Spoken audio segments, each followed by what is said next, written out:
Duncan of Carrick gave the land and the gold. 1244 the first stones were rolled. Black monks from Paisley came south to build a house of God on the Ayrshire filled. But Paisley kept the riches and built just a room. So Duncan took law and they returned to their loom.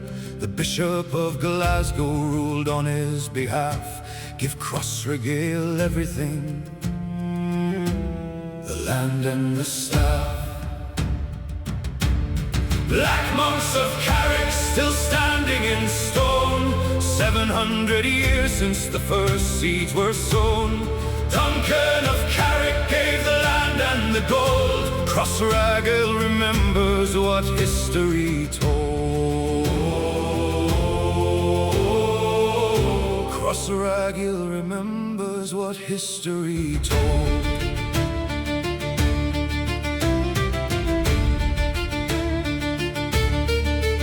Edward's army came burning in 1307. They sacked every stone that was reaching for heaven. But from ashes they rose and they built even more, grander than before on this Carrick shore.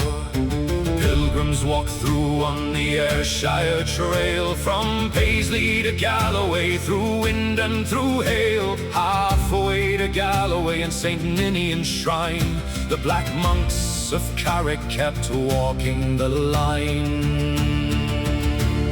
Black monks of Carrick still standing in stone, 700 years since the first seeds were sown. Duncan of Carrick gave the land and the gold. Crossraguel remembers what history told. Crossraguel remembers what history told.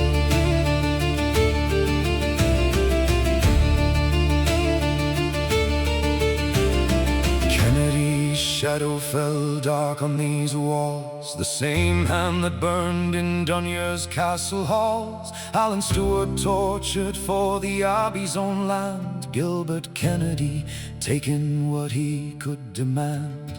James VI came to rebuild and restore, but the last monk had gone by 1601 or before. 7 centuries of prayer and the silence came down.